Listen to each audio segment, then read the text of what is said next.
Bismillahirrahmanirrahim. Innal hamdalillah nahmaduhu wa nasta'inuhu wa nastaghfiruh wa na'udzu billahi min shururi anfusina wa min sayyiati a'malina. May yahdihillahu fala mudhillalah wa may yudlil fala hadiyalah. Wa asyhadu an la ilaha illallah wahdahu la syarikalah wa asyhadu anna Muhammadan 'abduhu wa rasuluh. Allahumma salli wa sallim wa barik ala Muhammadin wa ala alihi wa ashabihi wa man ihtada bihadihi wastanna bisunnatihi ila yaumiddin. Amma ba'd. Alhamdulillah, jamaah salat maghrib Masjid Al-Ikhlas yang dirahmati oleh Allah Subhanahu wa taala. Insyaallah di kesempatan malam hari ini melanjutkan kembali pembacaan kitab Bulughul Maram, yang insyaallah pembahasan kita malam hari ini adalah hadis yang ke-24, itu berkenaan dengan takbirat al-intiqal. Jadi hadis ini membahas mengabarkan kepada kita tentang salah satu sunnah yang dilakukan di dalam sholat, yaitu takbir al-intiqal. Takbir al-intiqal itu takbir di setiap perpindahan rukun satu ke rukun yang lain. Nah, nanti tidak semua rukun perpindahannya itu menggunakan takbir, tapi perpindahan rukun dari ruku kepada i'tidal itu kan ucapannya sami Allahu liman hamidah. Nah, jadi seperti itu. Adapun yang lain-lainnya ini menggunakan takbir.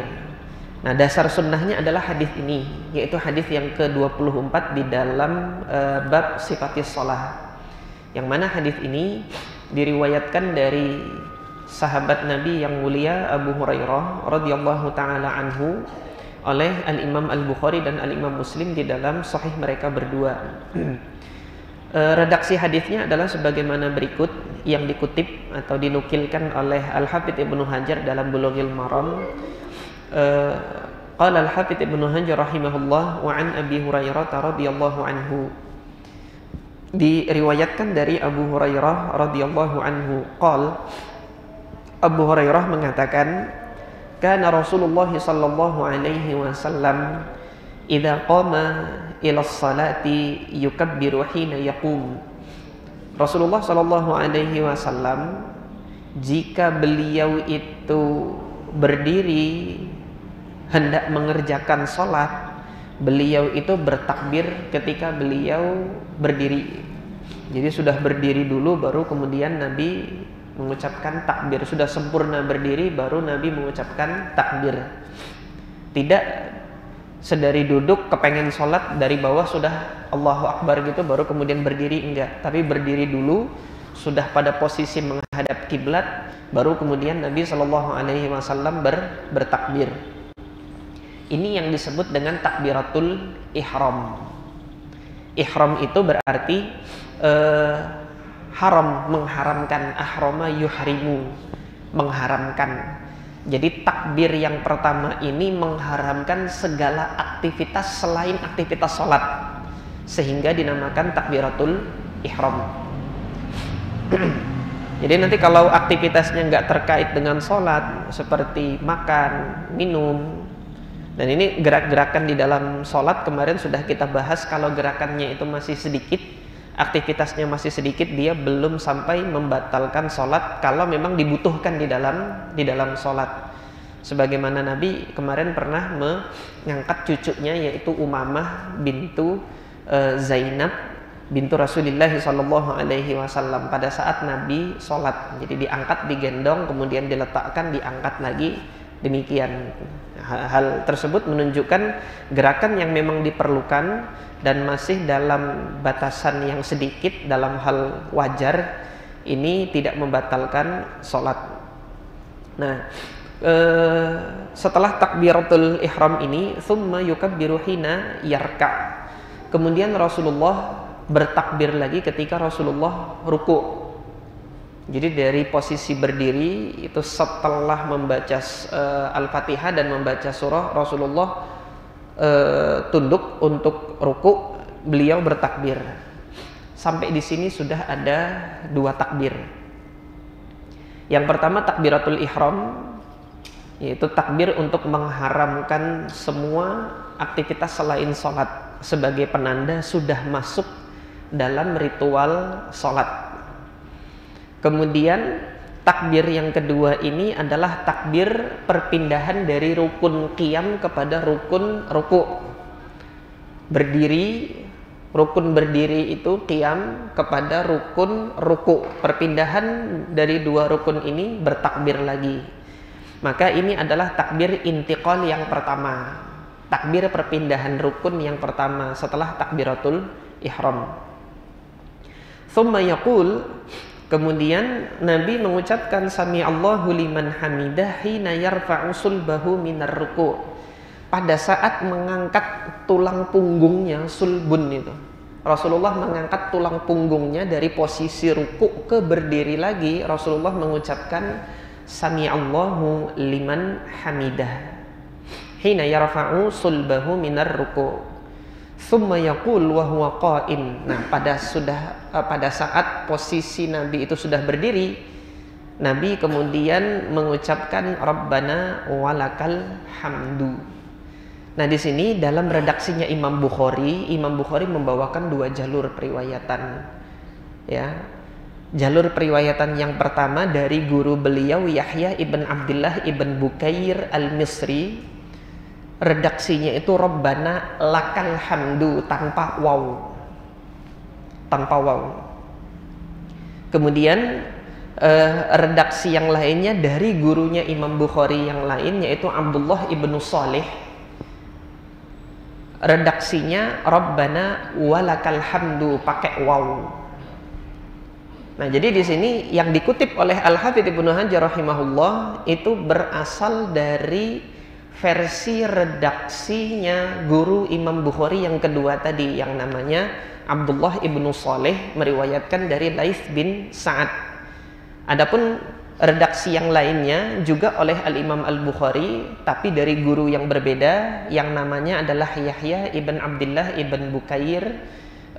Redaksinya itu tanpa waw. Jadi Rabbana lakal hamdu tanpa waw. Nah, sampai di sini nanti jamaah sekalian, Rabbana lakal hamdu dengan Rabbana walakal hamdu mau pilih satu di antara dua ini boleh, karena dua-duanya diriwayatkan melalui jalur yang sahih, dan yang mensahihkan adalah Al-Imam Al-Bukhari rahimahullah, juga nanti Al-Imam Muslim di dalam sahihnya. Nah, jadi demikian. Nah, setelah mengucapkan Rabbana lakal hamdu dan atau versi lain tadi Rabbana walakal hamdu, tsumma yukabbiru hina yahwi. Kemudian Rasulullah bertakbir lagi untuk turun. Yahwi sajidan. Jadi yahwi itu mencondongkan tubuh untuk turun. Sehingga dalam menurut sunnah ini ucapan takbir itu bersamaan dengan gerakannya gitu loh. Yang dilakukan oleh Nabi Shallallahu Alaihi Wasallam sembari bergerak, sembari bertakbir pada saat yang sama juga, gitu kan. Tsumma yukabbiru hina yahwi sajidan. Setelah sujud, tsumma yukabbiru hina yarfa'u ra'sahu. Kemudian bertakbir lagi ketika mengangkat kepalanya itu dari sujud menuju kepada duduk di antara dua sujud. Tsumma yukabbiru hina yasjud. Kemudian bertakbir lagi untuk sujud yang kedua. Tsumma yukabbiru hina yarfa'. Kemudian bertakbir lagi untuk bangkit mengangkat kepalanya dari sujud menuju ke rakaat selanjutnya, gitu loh. Tsumma yaf'alu dzalika fi as-salati kulliha. Kemudian yang demikian ini dilakukan oleh Rasulullah di setiap sholatnya. Maksudnya tiap sholatnya itu apa? Tiap rokaat. Sehingga dalam hal ini di setiap rokaat ada 5 takbir intiqal. Takbir perpindahan itu ada 5. Kalau ditambah dengan takbiratul ihram, berarti rokaat pertama itu ada 6 takbir. Ini kita hitung sama-sama. Takbiratul ihram ini yang pertama. Kemudian takbir untuk ruku itu yang kedua. Bangkit dari ruku tidak takbir, sami Allahu liman hamidah. Ini yang dilakukan oleh Nabi, bangkit dari ruku, sami Allahu liman hamidah. Kemudian takbir lagi untuk sujud, dari posisi i'tidal ke sujud, yahwi sajidan. Tadi di hadis disebutkan hina yahwi sajidan, ketika turun menuju ke sujud, 3 sudah. Kemudian takbir lagi ketika bangkit untuk keduduk di antara 2 sujud, 4 sudah. Baru kemudian takbir lagi untuk sujud yang kedua, dan terakhir takbir lagi untuk menuju ke rakaat selanjutnya. Jadi ada 6 ini sudah sama takbiratul ihram, sehingga takbir intiqal, ya, perpindahan di setiap rakaat itu ada 5. Nah, nanti jumlah takbir intiqal ini ditentukan dengan berapa rakaat dia lakukan. Kalau sholatnya itu 2 rakaat, berarti takbir intiqalnya ada 10, gitu kan. Dia takbir intiqalnya ada 10. Jumlah semua takbirnya berapa? Tinggal tambah takbiratul ihram, sehingga untuk sholat yang 2 rakaat jumlah semua takbirnya itu ada 11. Takbiratul ihram ditambah dengan takbirat al-intiqalat, takbir untuk perpindahan, itu semuanya ada 10, karena setiap rakaat itu ada 5 takbir perpindahan. Untuk sholat yang 3 rakaat, sholat maghrib, nah ini ada tambahan, yaitu takbir untuk menuju ke rakaat ketiga, dari duduk tasyahud awal menuju ke rakaat ketiga, sehingga jumlahnya untuk sholat yang 3 rakaat ini ada 17 takbir plus takbiratul ihram, ya. Gimana hitungnya gitu kan? Takbir intiqalnya kan 5, rakaatnya 3, berarti dikali 3, sehingga takbir intiqal, takbir perpindahan itu ada 15. Ditambah takbiratul ihramnya dan ditambah takbir dari duduk tahiyat awal atau duduk tasyahud awal menuju ke rakaat ketiga, sehingga ditambah 2, maka jumlah keseluruhannya 17 untuk sholat 3 rakaat, yaitu sholat maghrib. Adapun nanti untuk sholat rubaiyah, sholat yang 4 rakaat, zuhur, asar, kemudian isya, jumlah keseluruhannya itu 22 takbir plus takbiratul ihram, itu sudah bersama dengan takbiratul ihram. Dari mana itu, gitu kan? Ya, tinggal kalikan 5 kali 4 tadi. Masing-masing rakaat punya takbir intiqal 5, kalikan 4 rakaat, maka jumlahnya 20. Ditambah takbiratul ihram dan ditambah takbir dari tahiyat awal ke rakaat ketiga. Jadi semuanya 22. Nah, apa hukumnya, gitu? Apa hukumnya takbir-takbir yang disebutkan di dalam hadis ini? Para ulama berbeda pendapat mengenai hukum takbir intiqalat, bersamaan dengan kesepakatan mereka bahwasanya takbiratul ihram itu wajib, fardun, dia rukun dari salat. Nah, takbir selain takbiratul ihram itu yang para ulama beda pendapat, gitu. Jadi saya ulangi kembali, untuk takbiratul ihram, takbir yang pertama tadi memulai sholat, itu tidak didapati perbedaan pendapat bahwasanya takbir tersebut adalah takbir yang wajib, dia fardu untuk dilakukan takbiratul ihram. Selain takbiratul ihram, di sini baru ada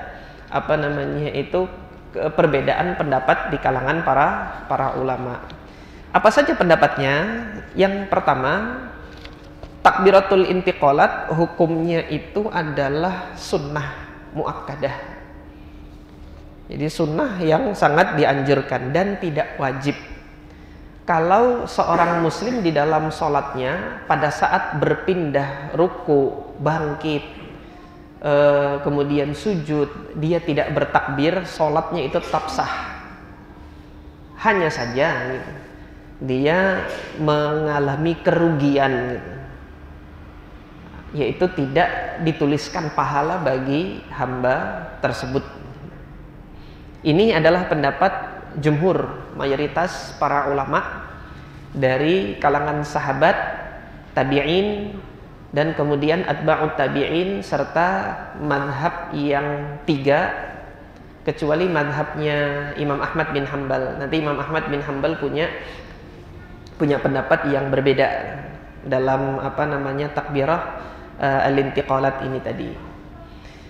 Nah, apa hujahnya jumhur ulama? Mayoritas para ulama berhujjah bahwasanya di hadis Abi Hurairah al-musi' salatahu yang kemarin sudah kita baca di awal bab ini, Al-Hafidz Ibnu Hajar rahimahullah meletakkan hadis al-musi'u salatah, hadis yang orangnya salatnya itu nggak baik, salatnya itu nggak tumakninah. Ya, ini dalilnya jumhur di sini. Kalau antum masih pegang Bulughul Maram, ya, atau ada di rumah, nanti dicek lagi hadis yang pertama di bab sifatis shalah ini. Nah, singkatnya saya ulangi kembali, kan cerita hadisnya itu salah seorang sahabat ketika berada di masjid, dia melakukan sholat, datang ke masjid melakukan sholat, Rasulullah sudah duduk di majelis. Setelah melakukan sholat, orang tersebut salam kepada Rasulullah sallallahu alaihi wasallam, menjawab salamnya, tapi Rasulullah mengatakan irji, kamu sholat lagi, kamu belum sholat itu. Artinya Rasulullah menyatakan sholatnya itu nggak diterima. Balik sholat, setelah itu datang lagi, kata Rasulullah, kembali sholat, kamu belum sholat. Balik lagi dia sholat, setelah itu datang kepada Rasulullah, Rasulullah masih mengatakan kamu belum sholat, kembali lagi. Setelah yang ketiga kali, barulah sahabat tersebut mengatakan, ya Rasulullah, ma uhsinu ghaira hadza fa'allimni. Wahai Rasulullah, aku nggak tahu lagi yang lebih baik daripada ini, itu aku nggak tahu lagi, tolong ajarkan aku yang benar diterima sama Allah itu yang gimana gitu. Maka Nabi mengatakan apa? Idza qumta ilas salati fa asbighil wudu. Kalau kamu mau mendirikan salat, sempurnakan wudumu dulu gitu. Tsumma istaqbilil qiblah, hadapkan wajahmu itu ke kiblat. Fakabbir, takbirlah. Di sini ada perintah takbir. Untuk takbiratul ihram ada perintah takbir. Yang namanya perintah itu hukum asalnya wajib. Tsumma qra' ma tayassara ma'aka minal Qur'an. Kemudian baca yang mudah bagimu dari Al-Qur'an. Tsummarka. Nah, untuk ruku Nabi tidak mengatakan tsumma kabbir li ruku'ika. Kemudian takbir untuk rukukmu, nggak begitu Nabi mengatakan. Nabi memerintahkan tsummarka, kemudian rukuklah kamu. Nah, di sini Nabi SAW ketika memerintahkan rukuk, Nabi SAW tidak memerintahkan takbir. Gitu. Kalau tidak diperintahkan, gitu kan, berarti tidak ada kewajiban di situ. Nah, dalil yang menunjukkan takbir intiqalat itu adalah contoh dari Nabi. Jadi hadis Abu Hurairah yang kita baca malam hari ini tadi, hadis ke-24 ini, kan Abu Hurairah menceritakan Rasulullah kalau sholat takbir. Tapi dalam hal memerintahkannya, yang diperintahkan oleh Rasulullah dari sekian takbir itu hanya takbiratul ihram saja. Sementara takbiratul intiqalat Rasulullah tidak memerintahkannya, melainkan Rasulullah itu mencontohkan atau meneladankan gitu. Nah, ini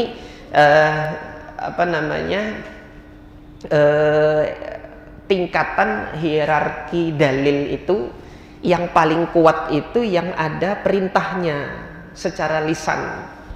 Nah, kalau dalam studi hadis itu kan pengelompokan hadis itu ada hadis qauli, hadis fi'li, hadis yang ucapan Nabi dan hadis yang perbuatan Nabi.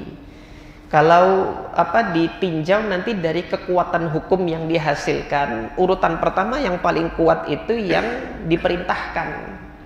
Sementara yang dicontohkan oleh Nabi Shallallahu Alaihi Wasallam itu tingkat penekanan untuk melakukannya itu tidak sebagaimana ketika diucapkan gitu loh. Kalau hanya sekedar dicontohkan oleh Nabi, karena yang dicontohkan oleh Nabi itu bisa saja maknanya adalah anjuran, bukan wajib gitu. Rasulullah mencontohkan sesuatu, ini maknanya adalah anjuran, bisa saja maknanya demikian. Nah, ini dalil jumhur. Itu pendapat yang pertama, bahwasanya takbiratul intiqal itu takbiratul intiqalat dia adalah apa? Sunnah muakkadah, tidak sampai wajib. Nah, adapun pendapat yang kedua, ini pendapat sebagian para salaf dari kalangan tabi'in. Sebagian salaf dari kalangan tabi'in berpendapat tidak disunnahkan takbir itu selain takbir, tidak disyariatkan takbir itu kecuali takbiratul ihram. Artinya apa? Takbiratul intiqalat ini tidak sunnah, yang mau melakukan silahkan, yang meninggalkan juga nggak apa-apa gitu loh. Tidak ada anjuran untuk takbiratul intiqalat ini. Ini adalah pendapat dari sebagian salaf, diantaranya yang dinukilkan adalah Al-Imam Sa'id ibn Jubair. Al-Imam Sa'id ibn Jubair ini ulama tabi'in di Mekah, muridnya Abdullah ibnu Abbas di Mekah. Beliau ini yang berkonfrontasi dengan Hajjaj ibn Yusuf As-Saqafi, gubernur Kufah, yang dikenal karena kekejaman dan kezalimannya itu. Nah, setelah Hajjaj bin Yusuf mengeksekusi Sa'id bin Jubair ini, Hajjaj bin Yusuf kemudian mati dalam keadaan terhinakan gitu. Jadi habis eksekusi dilakukan itu, Gubernur Hajjaj bin Yusuf ini sering ngeranyau. Apa bahasa Indonesianya ngeranyau itu apa? Ngomong udah jelas gitu lah, kayak orang gila. Kenapa kok saya harus berurusan dengan Sa'id bin Jubair, kayak dihantui sesuatu. Jadi orang-orang tuh ngelihat, ini dibilang gila, ndak gila, dibilang ndak gila tapi ya gila gitu kan. Berselang kurang lebih 1 bulan setelah mengeksekusi Sa'id bin Jubair itu, dalam keadaan yang Allah hinakan itu, akhirnya dia mati dengan penyakit yang tidak diketahui, dalam keadaan seperti orang gila seperti itu, terhinakan akibat kezaliman yang pernah dilakukannya itu sepanjang dia berkuasa di Kufah. Nah, kemudian di antara para salaf juga yang berpendapat tidak disunnahkan adalah Khalifah Umar ibn Abdul Aziz. Ini di kalangan termasuk tabi'in yang muda. Kemudian Al-Imam Al-Hasan Al-Basri juga dihikayatkan dari beliau. 3 orang tabi'in ini berpendapat bahwasanya tidak disunnahkan takbiratul intiqalat. Dalilnya apa?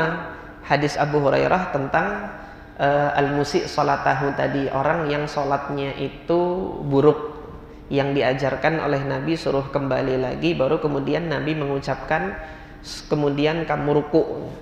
Nah, dalam hadis tersebut Nabi tidak mengucapkan secara lisan bertakbirlah ketika kamu ruku. Jadi Nabi hanya nyuruh rukuklah kamu, kemudian sujudlah kamu hatta tatma'inna sajidan, sampai kamu mutmainnah. Kalau memang itu dianjurkan gitu kan, disunnahkan, Rasulullah juga akan mengucapkan itu, tapi ini tidak diucapkan sama sekali oleh Rasulullah. Nah, sekarang kita lihat kan, jumhur ulama dengan 3 orang salaf ini, dalil yang digunakan sama tapi sudut pandangnya berbeda gitu loh anunya. Yang jumhur ulama melihat yang tidak diperintahkan Nabi, tapi jumhur mendapatkan hadis lain dicontohkan oleh Nabi, diambillah kesimpulannya sunnah, tidak diperintahkan tapi dicontohkan. Nah, sekarang ulama salaf yang 3 ini melihat tidak diperintahkan, ambil kesimpulan berarti tidak disyariatkan gitu loh, tidak dianjurkan. Allahu ta'ala a'lam apakah hadis Abu Hurairah tentang hadis Abu Hurairah tentang dilakukannya takbiratul intiqalat ini sampai kepada mereka atau tidak, saya nggak tahu gitu lah. Sehingga kenapa kok berkesimpulan tidak dianjurkan gitu. Kalau memprediksi hadis tersebut, hadis ini adalah hadisnya ahli Madinah gitu. Jadi hadis yang kita baca malam ini tadi, hadis yang ke-24 tadi, hadis Abu Hurairah tentang takbir perpindahan ini, dia adalah hadisnya ahli Madinah.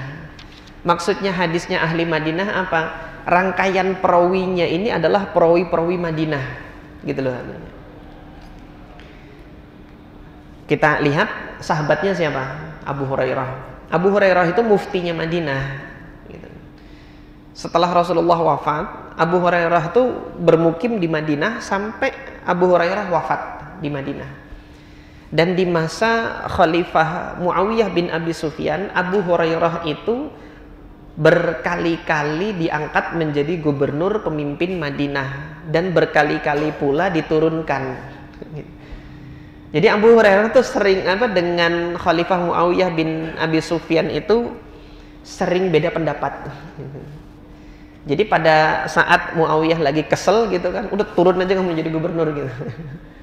Tapi nanti pada saat sudah baikan lagi, nggak ada orang lagi yang lebih layak untuk memimpin di Madinah, diangkat lagi dia jadi gubernur di Madinah.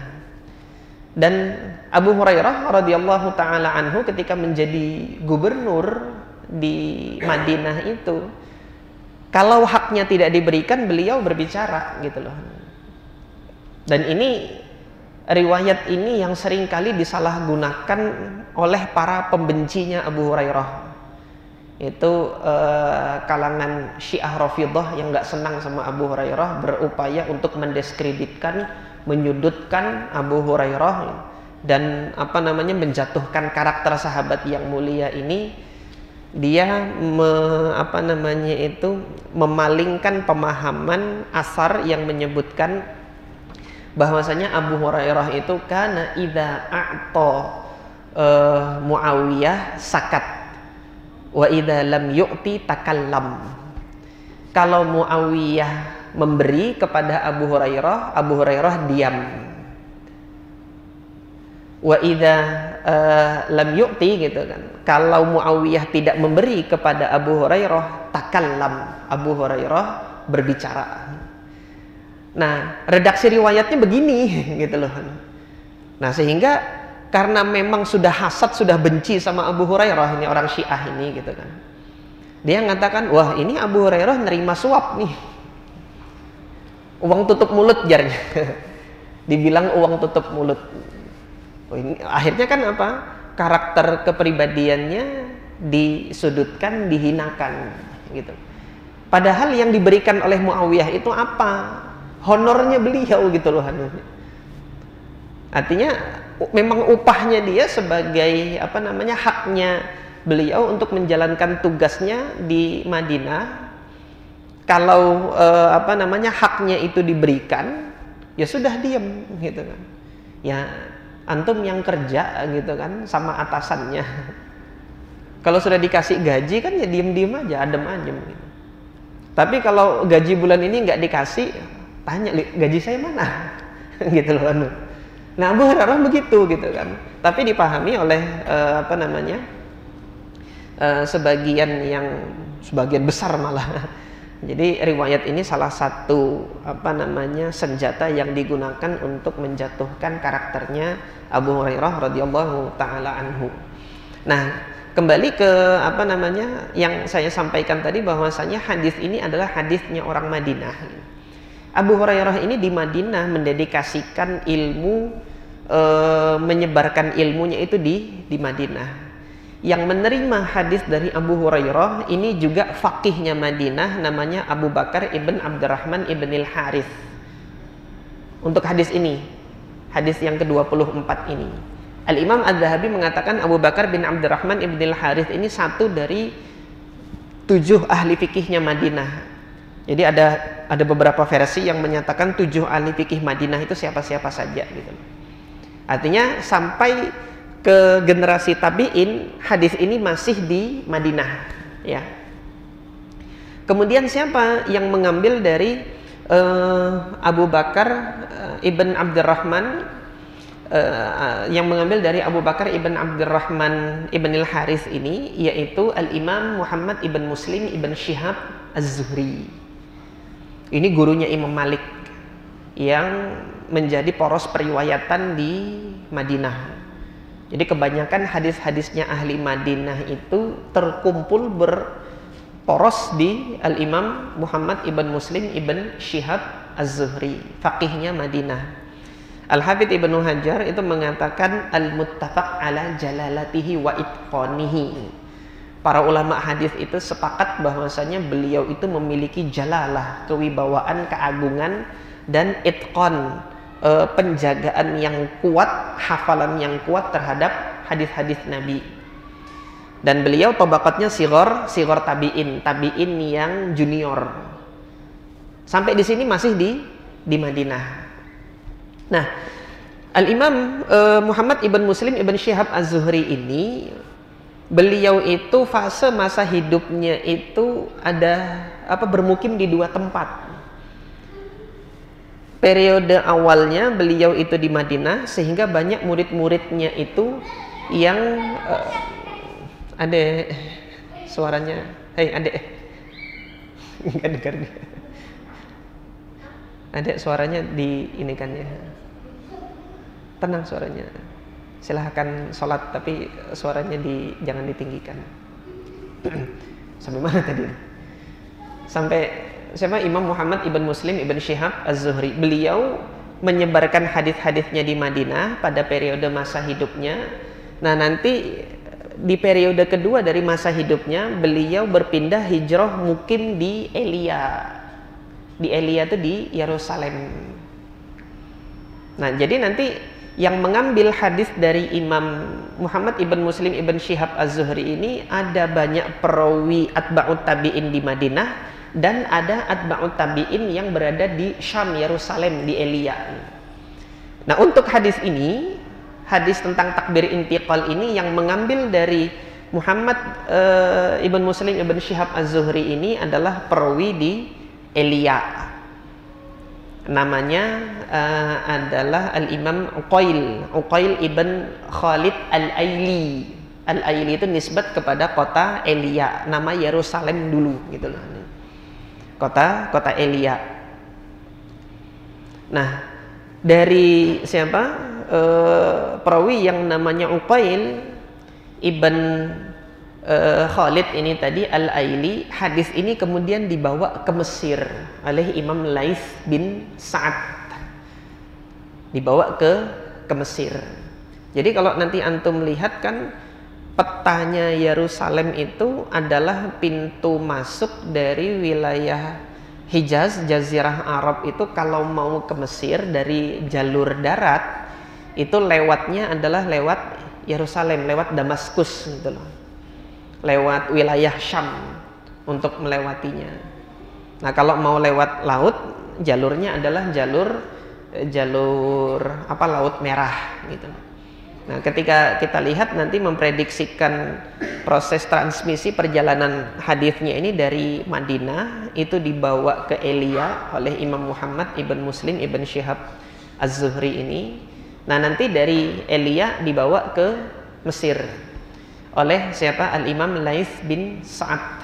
Imam Laits bin Sa'ad ini faqih, ahli fikihnya Mesir. Yang kata Imam Syafi'i, Laits bin Sa'ad ini afqah min Malik, lebih faqih, lebih dalam pemahaman sunnahnya itu daripada Imam Malik. Dan beliau punya madhab, hanya saja madhabnya itu belum sampai kepada kita karena Allah belum menganugerahkan murid-murid yang meriwayatkan madhabnya itu sampai kepada kita. Tapi murid-murid yang meriwayatkan dari Imam Laits meriwayatkan hadisnya, bukan meriwayatkan fikihnya. Fikih itu apa? Pandangan dia terhadap hadis gitu loh. Pandangan dia terhadap hadis. hasil kesimpulan fikih terhadap sunnah Nabi. Nah itu fikih. Nah ini nggak ada yang meriwayatkan dari beliau, sehingga terputus. Nah dari Imam Lais bin Sa'ad diriwayatkan hadis ini oleh muridnya yang namanya Yahya ibn Abdullah ibn Bukair. Yang Yahya bin Abdullah bin Bukair itu ya gurunya Imam Bukhari yang saya sebutkan di awal tadi, gitulah. Juga disampaikan kepada Abdullah ibnu Saleh, gurunya Imam Bukhari yang satu tadi, gitu. Yang dalam versinya Yahya bin Abdullah Ibn Bukair tadi tidak ada wa-nya, jadi Rabbana lakal hamdu. Ini versi jalur periwayatannya Imam Yahya bin Abdullah Ibn Bukair ini tadi, Al-Misri. Nah sementara versi gurunya Imam Bukhari yang kedua yang sama-sama mengambil dari Laits bin Sa'ad ini tadi, versinya ada walakal hamdu. Nah sampai di sini jamaah sekalian yang dirahmati oleh Allah, kita lihat bahwasanya hadis ini asalnya itu di Madinah dan sampai generasi tabi'in ini disebarkan di Madinah. Kecil kemungkinan gitu kan Umar bin Abdul Aziz ini nggak tahu, karena Umar bin Abdul Aziz beliau gubernur Madinah sebelum menjadi khalifah. Beliau gubernur Madinah, tetapi dalam waktu yang singkat sebelum jadi khalifah itu berada di Madinah.